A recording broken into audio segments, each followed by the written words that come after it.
another episode of Lenfant's Cocktails. Today we're not making a cocktail at all because I really want to talk about building up a home bar. If you're just getting into cocktails, you can see that there's a lot of stuff out there, a lot of different options for whiskeys, vodkas, liqueurs, rums, everything. But you don't really need all of it to start out with. Today I want to talk about the 5 basic bottles that I recommend to start your home bar. First up, we've got tequila. Most people have either fond memories or, not so great remembrances of nights with lots of tequila in them, but tequila can really be great in some fantastic classic cocktails like a tequila sunrise, a margarita, a paloma, or even some newer creations like the New York Minute, which mixes it with a little bit of sweet vermouth and some other ingredients. You probably don't want to start out with the Jose Cuervo Gold that you probably took a lot of shots of and ended up, getting rid of a lot of maybe minutes later in the bathroom, hopefully. So I would recommend starting out with something a little better. I really like, for a silver tequila, I really do like Patron. I know it's kind of common and basic maybe, but it has a great taste to it. It's not too expensive at about $30 to $40 per bottle. It has a great flavor and it's a really good way to ease into some great tequila cocktails. The second bottle that I think is absolutely crucial is a white rum. The white rum that I have on hand right now is Havana Club 3-year. It's about $12 a bottle, but any white rum will do, like Don Q or Bacardi. They all make for some pretty great drinks. They're a little bit sweeter. It's not aged as long as a dark rum. It doesn't have as much flavor, but it makes some really great drinks. You got daiquiris, mojitos, one of my personal favorites, Mai Tais, El Presidentes. There's a lot of great options for a sweeter summery drink with a white rum, and I can't recommend it more.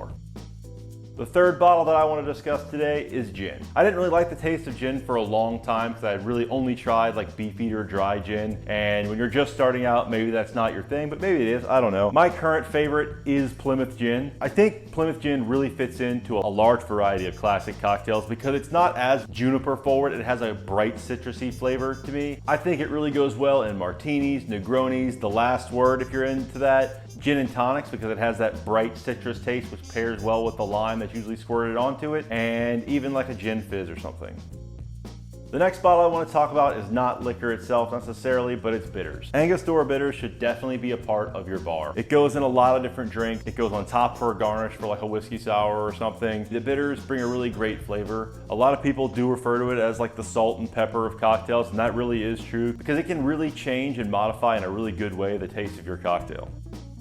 The last spirit I want to talk about is probably the most controversial of the whole list and the most preference-based, and that's whiskey. I'm going to definitely recommend for the 5th bottle in this lineup a rye whiskey. I prefer rye over bourbon because I like the spicier taste of it, and I think it goes better in a lot of the classic cocktails I enjoy, like Old Fashions, Manhattans, Sazeracs, and even a whiskey sour. And for a cocktail mixing rye, you don't need to go too expensive, like some 10-year aged $80, $100 rye. I really prefer this Whistle Pig 6-year rye. It has a great taste, it's got the good spice level, but it's not too much and overpowering in a lot of cocktails. However, it is kind of on the pricier side. It is about $50 a bottle, so it's probably the most expensive bottle at your bar, but it's whiskey.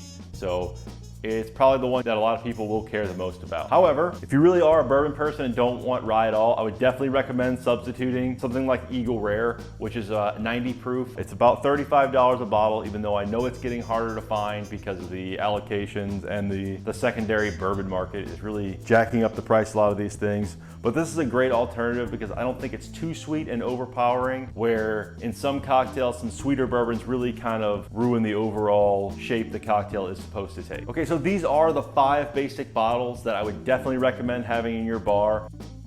But I also want to talk about 2 more bottles that get honorable mention. The first one of those bottles is sweet vermouth. It's important to mention that sweet vermouth is wine, so once you open it, it is on a time clock. Definitely keep it in your refrigerator for 1, maximum of 2 months. After that, it really does go bad. You should toss it. Please don't keep it in your liquor cabinet because it will go bad in about a week, and that gets to be pretty expensive. I have here Del Professore Rosso vermouth. I wouldn't necessarily recommend starting with this. This is just what I happen to have. I usually like to go with a nice Dolan vermouth. That's about $15 a bottle. It tastes really good. It goes well in a lot of your stirred drink cocktails, and I think it'll add a lot of depth to cocktails, and it goes with almost all of these bottles that I have recommended so far. Now the last bottle, this is going to be for not people who are just starting out because this has a very bold taste of its own, Campari.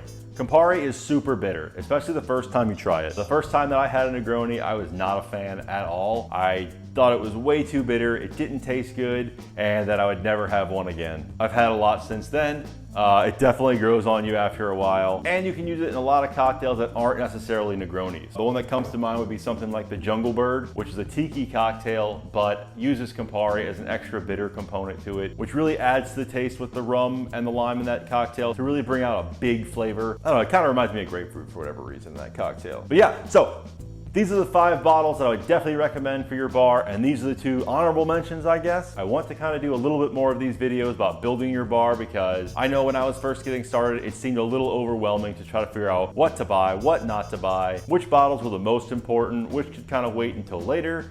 And I think what it comes down to is definitely your preference of cocktails. So if you don't like whiskey cocktails, don't buy a really expensive bottle, buy something a little cheaper, like an Old Grandad or Old Overholt for your whiskey, and really focus on making the cocktails that you like first. So if you're a really big gin fan, dive deep in gin, buy a bottle of gin and make a ton of cocktails with that and then move on. But for variety's sake, I definitely recommend these bottles. That's the video for today. I got a little rambly there. We'll see if that makes the cut, but here's the bottles. Buy them, check them out. If you like this video, please consider giving us a like and subscribe. Leave a comment below if you'd like to see any specific videos on building your home bar, or if you'd like to see any other cocktails made. Please check out the link below to our Instagram. We post about 2 to 3 times a week, different cocktails, recipes, and bottle finds. Have a great day.